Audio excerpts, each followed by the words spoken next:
अस्सलाम वालेकुम नाज़रीन, मैं हूँ तूबा अहमद और आप देख रहे हैं सफ़रे रहनुमाई। रमज़ान का महीना है और मेरी तरफ से आप लोगों को रमज़ान बहुत-बहुत मुबारक हो। इस बाबरकत महीने में हमारी कोशिश होगी कि हम तमाम जितने भी रहनुमाई के हमारे रिलेटेड टॉपिक्स हैं, उनको हम सबको कवर कर सकें और आप तक मैक्सिमम रहनुमाई पहुँचा सकें। हमारे साथ हमेशा की तरह मौजूद हैं बैरिस्टर हमज़ा खालिद जो कि यूनाइटेड किंगडम से हमारे साथ मौजूद हैं और इसके साथ-साथ ये लाइफ कंसल्टेंट भी हैं, जो कि लोगों के हुकूक दिलाने के साथ-साथ उनको ज़िंदगी गुज़ारने के तौर तरीके भी जो है, उनके लिए कंसल्टेशन प्रोवाइड करते हैं। अस्सलाम वालेकुम हमज़ा, कैसे हैं आप? वालेकुम सलाम, मैं सुबह मैं बिल्कुल ठीक हूँ, खैरियत से हूँ, आप कैसे हैं, ठीक हैं? मैं ठीक अल्हम्दुलिल्लाह। रमज़ान कैसा गुज़र रहा है आपका? अल्हम्दुलिल्लाह सब कुछ बहुत अच्छा जा रहा है और मैं आपके इस चैनल का आप सबका शुक्रिया अदा करता हूँ कि आपने एक बार फिर से मुझे याद किया और आज बुलाया दोबारा से इस प्लेटफ़ॉर्म पे। जी, बिल्कुल हमज़ा हमें आपकी रहनुमाई की और हमारे नाज़रीन को आपकी रहनुमाई की बड़ी ज़रूरत है। तो हम चाहते हैं कि आपकी जितनी भी कोशिशें हैं, जो लोगों के लिए आप करते आए हैं, वो हमारे नाज़रीन तक पहुँचे और आपकी रहनुमाई उन तक भी ज़रूर पहुँचे। हमज़ा, आज हम बात करने वाले हैं ऑनेस्टी के बारे में, ईमानदारी के बारे में। जो कि एक ठीक है। बहुत इम्पोर्टेंट सुतून है हमारी ज़िंदगी का जिसके बगैर कोई भी इंसान, इंसान नहीं है। तो शुरू करते हैं। मुझे ये बताइए कि आप ऑनेस्टी के बारे में क्या कहना चाहेंगे? मैं ऑनेस्टी जो है ना, ऑनेस्टी को आप किस तरह आप डिफ़ाइन करना चाहेंगे? आप ऑनेस्टी में यही कहेंगे इन शॉर्ट ईमानदार, यही बात है? और बिल्कुल, सीधी ईमानदारी को आप इस तरह कहें कि ईमानदारी सीधी राह पर चलने वाला। और जब आप सीधी राह के चलने वाले की बात करते हैं और मैं ये समझता हूँ कि जो शख्स जिसके अंदर ईमानदारी नहीं है, इंसानियत नहीं है, वो शख्स जो है ना ऑनेस्ट है ही नहीं, वो शख्स शायद वो जो इस एक इस्लाम की या पटरी पे या मुसलमानों की उस लाइन पे उस पे दिखता ही नहीं है। क्योंकि अगर बिल्कुल आप है। इसको थोड़ा-सा आगे देखते जाएँ कि हज़ूर सल्लल्लाहु अलैहि वसल्लम ने एक बार फरमाया था कि इन मुसलमान जो है, मोमिन जो है वो हर गुनाह कर सकता है। वो हर गुनाह कर सकता है लेकिन वो झूठ नहीं बोल सकता और अगर वो झूठ बोलेगा तो वो मोमिन नहीं होगा।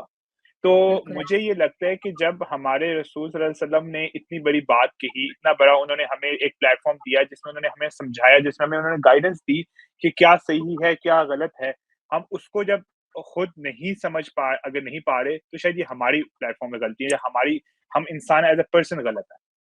बिल्कुल ऐसे ही है। लेकिन हमज़ा मुझे ये बताइएगा कि लोग आजकल के दौर में अगर हम बात करें, तो ऑनेस्टी जहाँ लोग दिखाते हैं और जो लोग ऑनेस्टी के साथ अपना काम कर रहे होते हैं ईमानदारी के साथ अपनी दिलो-जान एक करके किसी लेवल पे भी हो, चाहे वो मज़दूर हो या बड़े लेवल पे हो, लेकिन उनको बड़ी मुश्किलात का सामना करना पड़ता है। ये इसके बारे में आप क्या कहना चाहेंगे? आपके मतलब क्या हक बोलना, सच बोलना इतना गलत है कि वो उनके लिए जो है वो एक मुश्किल क्रिएट कर देता है कि वो उनकी ईमानदारी उनके लिए एक टफ मरहला होता है जिसके साथ उनको गुज़रना पड़ता है? देखिए मिस टूबा अगर आपको याद रहेगा जो आपने लास्ट टाइम जिस टॉपिक में हमने डिस्कशन की थी वो था सब्र, ठीक है? और उसको अगर मैं इसको ऑनेस्टी के साथ रिलेट करूँ ना, तो लोगों को मुश्किलात होती हैं, बेशक होती हैं और बहुत ज़्यादा होती हैं। लेकिन उसको आप ऑनेस्टी से अगर आप उसको साइड पे करेंगे, आप ये कहेंगे कि यार मैं आसानी आसानी पैदा करने के लिए झूठ बोलना शुरू कर देती हूँ। तो क्या वो ठीक होगा? अगर अगर हम उसी चीज़ में रहें कि हम सच के साथ चलते रहें और हम झूठ ना बोलें और अब झूठ बोलना में आप आसानी तो पैदा कर लेते हैं, लेकिन क्या आप रात को सुकून की नींद सो सकते हैं? आप नहीं बिल्कुल सो पाते नहीं। क्योंकि आपके माइंड पे होता है कि यार कल मैंने ये झूठ बोलना है, कल मैंने एक नया बहाना ढूँढना है और एक नई कहानी स्टार्ट करनी है। आप उसको कभी भी उसके साथ रिलेट नहीं कर सकते। हाँ, लेकिन अगर वहीं दूसरी तरफ अगर आप सच बोल रहे हो, सच्ची बात कर रहे हो और झूठ के साथ है ना हो, अगर आपके साथ कुछ बुरा भी हो रहा है ना, आप उस प्लेटफ़ॉर्म में ये होते हैं यार मैं सच्चा हूँ ना, मेरा दिल ईमानदार है, मैं यकीन रखता हूँ अपने में जो बात की है उसमें कोई गलत कुछ नहीं है। तो आप उसमें बिल्कुल ठीक रहते हो, आप आराम सुकून से आपको उसकी कोई परेशानी नहीं होती सच बोलने पे। हाँ, इनिशियल बिल्कुल, स्टेप में थोड़ा दुःख ज़रूर होता है, लेकिन आप परेशान उसको लॉन्ग टर्म में नहीं रखते, आपको उसका रिज़ल्ट बिल्कुल आगे आखिर में मिल जाता है। बिल्कुल ऐसे ही है। अच्छा ये बताइएगा हमज़ा मुझे कि ऑनेस्टी हम अपने बच्चों में किस तरह पैदा कर सकते हैं? या क्या ये उनके अंदर एक फ़ितरतन चीज़ मौजूद होती है या इसको जनरेट किया जाता है माँ-वालिदैन की तरफ से? किस तरह से हम इस चीज़ को देखते हैं? देखें मैं इस बात में ना कि उनके अंदर पहले से ये चीज़ जनरेट नहीं होती। ये इस इनके अंदर जनरेट करनी पड़ती है। लेकिन इसमें ना पेरेंट्स का बहुत हक होता है, टीचर्स का बाद में होता है, सबसे पहले उनकी फैमिली का होता है, उनके पेरेंट्स का होता है, उनके बिल्कुल, सिबलिंग्स का होता है। उसमें वो किस तरह आप देखें और झूठ बोलना ना हमारे माशरे में जो हमारे इर्द-गिर्द में हल्के में बहुत एक आम हो गया। इस चीज़ को तो हम सीरियस बिल्कुल लेते नहीं ऐसे है। अब छोटी-सी बात है, एक छोटी-सी एग्ज़ाम्पल मैं आपको देता हूँ कि पेरेंट्स हैं। वो बात कर रहे हैं कि बच्चे ने कुछ कह दिए कि जी मुझे मामा या पापा मुझे ये चाहिए। वो कहते हैं हाँ बेटा हम कल आपको ला देंगे, ठीक है? क्या वो कल वो चीज़ आती है? नहीं, वो चीज़ आप नहीं ला के देते। आप छोटी-छोटी बातें आप ये कहते हैं कि अच्छा बेटा जल्दी सो जाओ जिन बाबा आ जाएगा। छोटे बच्चों को तो यही कहते हैं जल्दी सो जाओ जिन आ जाएगा। तो इस तरह की बातें इस तरह से डरा के उनके माइंड में जब वो बड़े होते हैं तो उनको उनकी चीज़ें की समझ आना शुरू होती है, अच्छा मेरे पेरेंट्स मुझसे झूठ बोल रहे थे, ऐसा तो कुछ होता ही नहीं है। उस उस पॉइंट तक उनको डर लगता है, लेकिन उसके बाद जब वो बड़े होते हैं, उनको रियलाइज़ होता है इन समझ चीज़ों समझ का आता है। और आप ये देखिए कि ये तो हम दिन-ब-दिन उनके माइंड में खुद झूठ बोलना सिखा रहे हैं, क्योंकि बिल्कुल, हम खुद उनसे झूठ बोल रहे हैं। लेकिन अनफॉर्च्यूनेटली जिस माशरे में हम रह रहे हैं, या जिस सोसाइटी में हम अब आ गए हैं, जो सोच हमारे अंदर आ गई है, हम समझते हैं कि ये झूठ है ही नहीं। बिल्कुल जब ऐसे ही है। अगर हमें ये समझना शुरू हो जाए, पेरेंट्स इस बात पे मुत्तफ़िक हो जाएँ, उनकी ट्रेनिंग इस तरह की हो जाए कि छोटी-छोटी बातों पे भी झूठ ना बोलें, तो वो आपको मसला नहीं करेंगी इंशाल्लाह। बिल्कुल। अच्छा एक बात और मैं पूछना चाहूँगी हमज़ा आपसे कि मतलब झूठ बोलने की बुनियादी वजूहात क्या होती हैं? हम झूठ बोलने को तो डिस्कस करते हैं, लेकिन हम कभी झूठ बोलने की बैकग्राउंड को, उनकी वजूहात को हम नहीं डिस्कस करते, जिनकी वज़ह से बहुत सारे लोग जो है वो मुश्किलात का शिकार रहते हैं। तो आप क्या कहना चाहेंगे इस बारे में?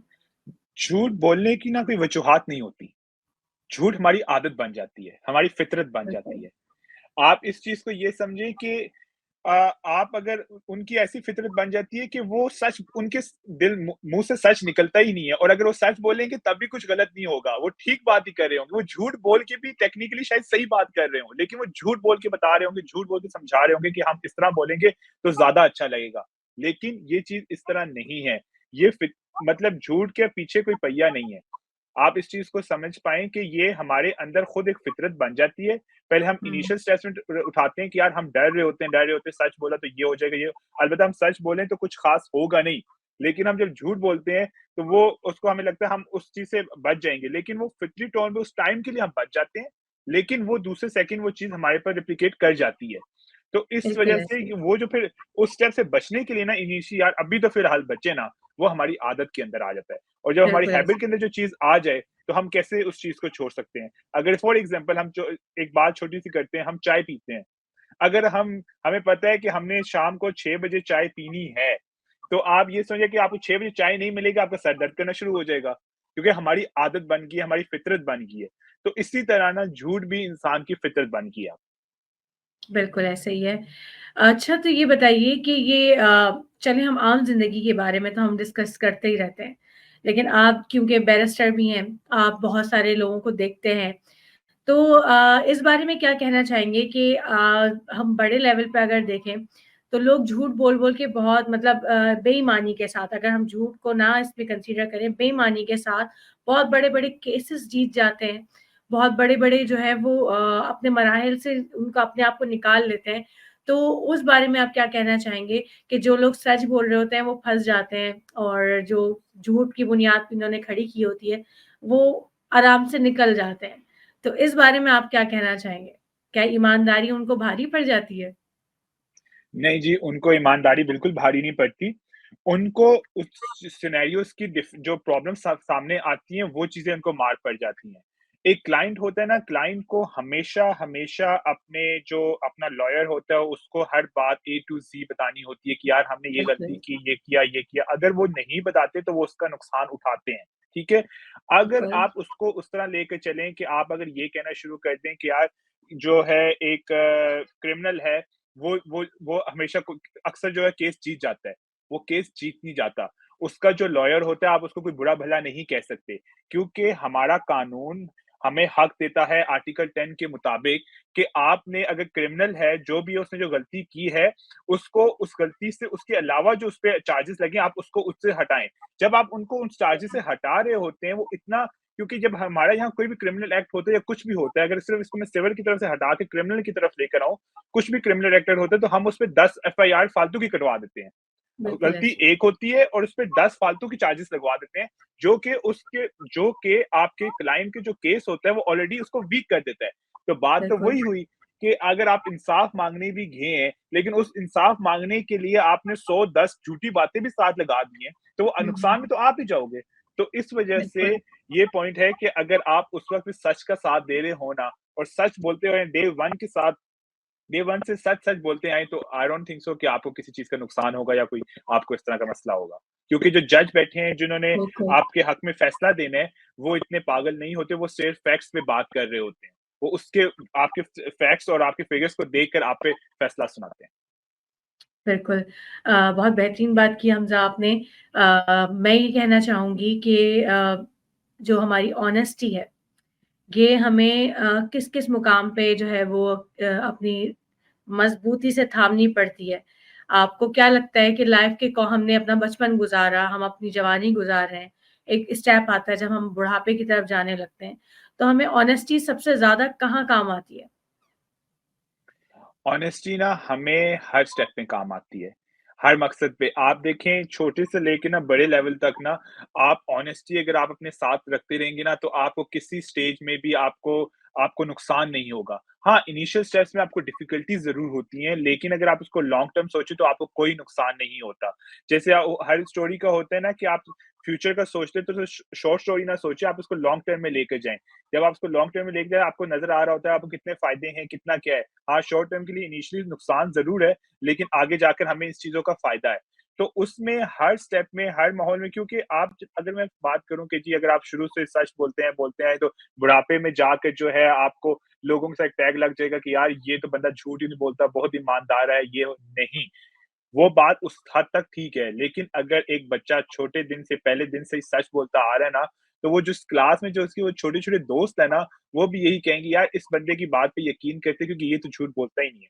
क्योंकि उससे कभी कोई चीज़ पकड़ी ही नहीं जाएगी उसकी गलत, तो उसको कौन के झूठ बोल दिया और वो उस झूठ में जब पकड़ा गया जो पकड़ा जाता है इंसान, जब वो पकड़ा जाएगा तो वो उसको उस चीज़ को मिटाने के लिए ना, उसको इरेज़र से रब करने के लिए भी ना, उसको 20-25 साल लग जाएँगे। सही। अच्छा ये बताइए हमज़ा कि आप माशाल्लाह से जैसे कि बैरिस्टर हैं, लाइफ़ कंसल्टेंट भी हैं उसके साथ-साथ।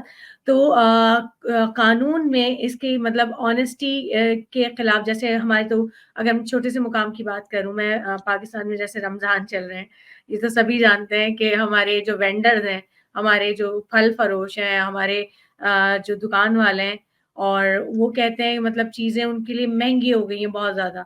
ठीक है, वो नाप-तोल में जो है वो कमी-पेशी करते हैं। मतलब ईमानदारी कहीं पे भी जो है वो नज़र नहीं आती। तो क्या इसके खिलाफ कोई कानून नहीं है? कि लोगों को पकड़ा जाए कि भई आप बेईमानी कर रहे हैं, आप जो है वो गलत काम कर रहे हैं। असल में अब ये इसमें कानून ज़रूर है। इसमें कानून हर एक पॉइंट में, हर एक जगह पे है। लेकिन अब ये जो आपने जो बात की ना, इसको जब आप अगर आप मार्केट में सब्ज़ी लेने जाती हैं, फॉर एग्ज़ाम्पल आपने जैसे रमज़ान की बात की। आप मार्केट में सब्ज़ी लेने जाती हैं और आप वहाँ देखती हैं यार ये नाप-तोल में गड़बड़ कर रहा है। लेकिन वो इतनी छोटी-सी नाप-तोल होती है ना कि आप कहते हैं अच्छा यार, अच्छा छोटा-सा ये कर रहा है, अब क्या करूँ? ठीक है यार, लेट इट गो। आप उस चीज़ को नेगलेक्ट कर देते हैं। लेकिन अगर आप वहाँ नेगलेक्ट ना करें, आप वहाँ कानून का साथ लें, आप वहाँ पहले खुद उसको बताएँ कि यार तुम गलत कर रहे हो। जब आपके इर्द-गिर्द लोग होंगे, जब वो देखेंगे, वो उस पे शोर मचाएँगे, तो आपको उसी वक़्त ऑन स्पॉट शायद हक मिल जाए, वो बंदा आपसे आके खुद ही माफ़ी माँग ले और वो आगे भी ये गलती ना करे। लेकिन अगर उससे आपको लगता है कि यार हम मैं ये नहीं कर सकती, आप वहाँ कानून का साथ ले सकती हैं, आप वहाँ किसी रिप्रेजेंटेटिव आदमी को बता सकती हैं कि यार ये हो रहा है, यहाँ ये गलत क्योंकि हर जगह पे कहीं न कहीं एक रिप्रेजेंटेटिव कानून का एक बंदा वहाँ होता है, किसी भी प्लेटफ़ॉर्म में, किसी भी माशरे में, किसी भी जगह पर वो एक बंदा नुमाइंदा जो जो हुकूमत का नुमाइंदगी कर रहा होता है, वो वहाँ मौजूद होता है जिससे आप ये कंप्लेंट बॉक्स में डाल के आप कंप्लेंट कर सकते हैं, जिसको आपका इंसाफ मिल सकता है। लेकिन क्योंकि हम इंसाफ माँगते नहीं हैं और इन छोटी-छोटी बातों को नेगलेक्ट करते हैं और जब ये बड़ा होकर सामने आता है, तो हम उस पे शोर मचाना शुरू कर देते हैं कि ये हो गया, ये हो गया। अगर आप उसको बरहक छोटे से लेवल पे ही रोक देते, तो वो इस लेवल तक ना जाता। अ, हमज़ा मैं इस बात की आपकी नफ़ी ज़रूर करना चाहूँगी पाकिस्तान के लेवल पे, कि अगर हम पाकिस्तान की बात करते हैं, तो क्या आपको लगता है कि यहाँ पे कानून नाम की कोई चीज़ मौजूद है? और हम जो है अगर किसी फल फरोशों के खिलाफ अगर हम आवाज़ उठाते हैं, जैसे आवाम आवाज़ उठाती है, तो उसके खिलाफ कभी कोई एक्शन होता है? मतलब मैंने अपनी ज़िंदगी में आज तक तो नहीं देखा, अब शायद आगे अमल दरामद हो जाए इस पे। तो पाकिस्तान जैसे मुल्क के बारे में आप क्या कहना चाहेंगे? देखिए, पाकिस्तान मेरा घर है, मेरे मुल्क है, उसकी जो मिट्टी है मेरी माँ है और उसपे जो है हाँ, काफ़ी नुकसान है, काफ़ी डिफेक्ट्स हैं, काफ़ी चीज़ें हम माशरे से पीछे हैं, उसमें काफ़ी गलतियाँ हैं, हर चीज़ में। लेकिन वहाँ ऐसा आप नहीं कह सकते कि उस चीज़ के लिए कानून मौजूद नहीं है। कानून बिल्कुल मौजूद है और लेकिन उस कानून को हकदार करने के लिए जो हुकूमती टीम्स हैं, जो हुकूमती लोग हैं, उनकी तरफ से गलतियाँ हो सकती हैं, उनके उस प्लेटफ़ॉर्म में मिस्टेक्स या लूप होल्स हैं, लेकिन कानून में लूप होल्स नहीं है। कानून उसी तरह चल रहा है जिस तरह पहले था और कानून दिन-ब-दिन स्ट्रॉन्ग हुई जा रहा है। अगर आप इस चीज़ को हमारे माशरे में जो ये चीज़ें गलतियाँ हो रही हैं, जो चीज़ ठीक है अगर आप कहते हैं कि यार जो छोटी बातें हम नेगलेक्ट कर दें, लेकिन हुकूमत किधर है? तो इसमें हुकूमत का स्टेप बनता है कि वो क्या किस तरह उसको इनिशिएटिव ले रहे हैं। हाँ, उस चीज़ में हुकूमत कहीं स्टेप्स में गलत होती है, किसी काफ़ी सिर्फ़ कहीं नहीं, काफ़ी ज़्यादा चीज़ों पे हुकूमत गलत हो जाती है, लेकिन उसमें आप अवाम आवाज़ उठा सकते हो और आप अवाम जो है आवाज़ उठाकर कानून हुकूमत को बता सकते हो कि जी आप ये स्टेप गलत कर रहे हो। वो एक कानूनदान आकर नहीं करता, कानूनदान के पास आप खुद इंसाफ के लिए आते हो और वो उस वक़्त आपकी इंसाफ के लिए अदालत में आपके साथ होता है। सही। बिल्कुल, बेहतरीन बात आपने कही हमज़ा, बहुत अच्छा लगा आज आपसे बात करके और आप मुझे ये बताइए आप जाते-जाते हमारी आवाम को क्या पैगाम देना चाहेंगे? ऑनेस्टी से रिलेटेड कि वो अपनी ज़िंदगी में ईमानदारी को किस तरह से जो है वो प्रॉम्प्टली शो करें और उनको अपनाएँ? मैं उसमें छोटी-सी बात ये करूँगा जैसे वो कहा जाता है honesty is the best policy.